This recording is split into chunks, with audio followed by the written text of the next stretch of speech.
Всем привет! Сегодня будет небольшой гайдик по первому боссу БВЛ, а конкретно видео для танков. Многие, конечно, скажут: Варгул, ты прям вовремя, Акужа на подходе, давай пилить тактики по анкеражу, что там по натурезисту, прочее. Я вас понимаю, будет, конечно же, и Аку со временем. Я бы мог рассказать о том, какой анкераж был на пиратках, как убивались боссы на приватных проектах, но, боюсь, на оффе он будет другим, и материалы будут заметно отличаться, поэтому давайте подождем до открытия ворот. А навело меня на мысль создать это видео вчерашний рейд БВЛ, когда я пришел в него в составе Пуга. Как обычно, РЛ распределил роли, тут очередь дошла до того, кто будет контролить сферу. Кто будет контролить? Никто? Никто не умеет? Да, тогда назначу сам. И вот такую картину я наблюдаю довольно часто. Контроль сферы — дело довольно ответственное, и никто не хочет быть виновным в возможной неудаче рейда на этом боссе. Да и на самом деле не каждому это приходилось делать, поскольку на эту роль выдвигался каждый раз один и тот же проверенный, опытный боец, делавший это не раз. Но, предположим, этот ответственный человек не пришел, или вы попали в тот же самый пуг, где такого человека не нашлось. Что будем делать? Будем учиться. Но сначала коротенькое объявление от спонсора. А спонсором этого видео являетесь вы сами. Да, именно так. Если вам нравится этот канал и вы хотели бы простимулировать его развитие, то у вас есть отличная возможность стать его спонсором. Что дает спонсорство? Во-первых, это ваш отличительный значок в чате и в комментариях под видео. В зависимости от того, как долго вы поддерживаете канал, этот значок меняется со временем и становится все круче и круче. Во-вторых, вам открываются уникальные смайлики, которые доступны только спонсорам и которыми вы можете пользоваться на стримах. В-третьих, это повышенное внимание автора, то есть меня. Дело не в том, что остальные подписчики получают меньше внимания. Внимание я стараюсь уделить всем. Дело в том, что для спонсоров предусмотрен и отдельный чат, и также YouTube уведомляет о сообщениях от них в специальном отведенном окне, который хорошо виден автору.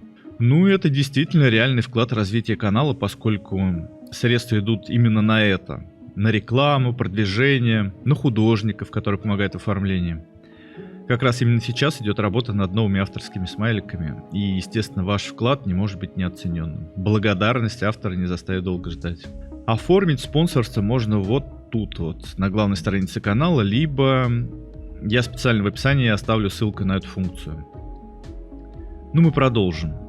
Итак, давайте для начала поймем сам принцип боя. Для победы над боссом нужно выполнить несложные условия. Взять босса под контроль, разбить с его помощью все яйца в комнате и, собственно, убить самого босса.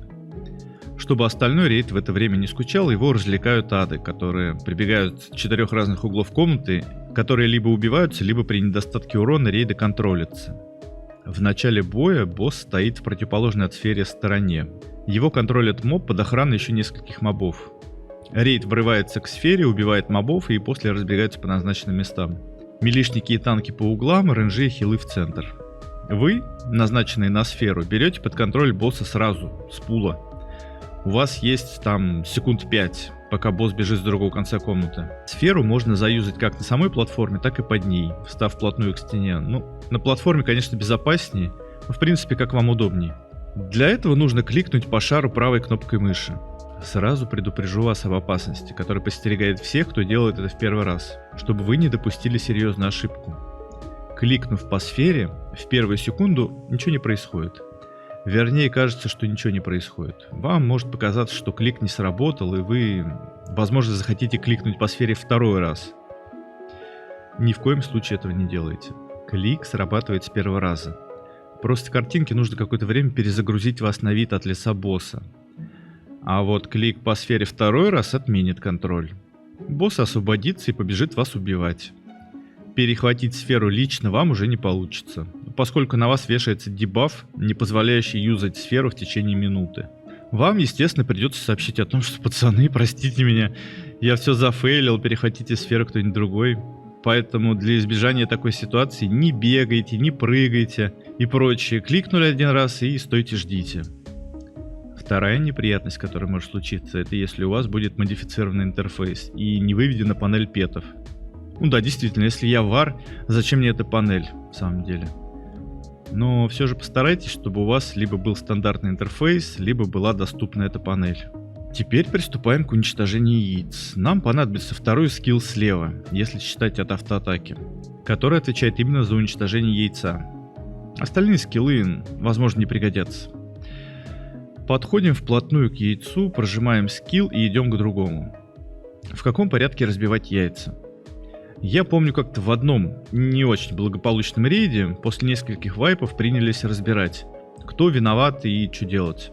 И даже досталось самому контроллеру сферы, мол, он это делает как-то неправильно, яйца разбиваются очень медленно.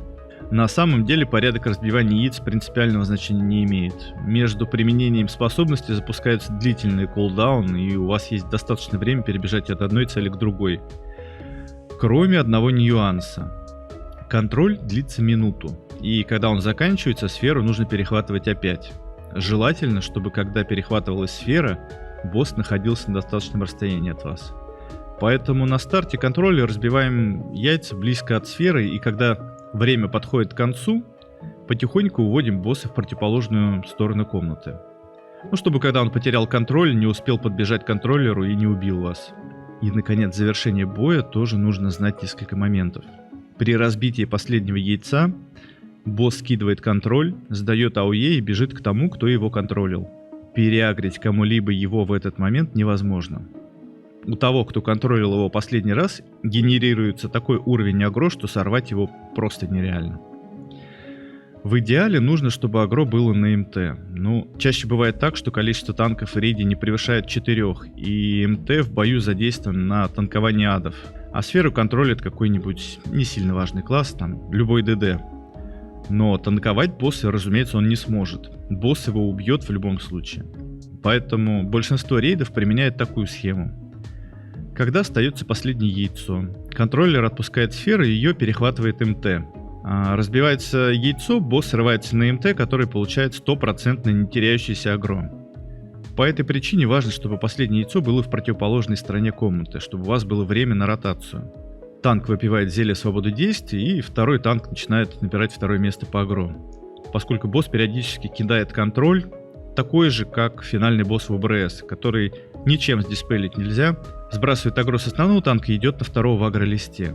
Вот, в принципе, все.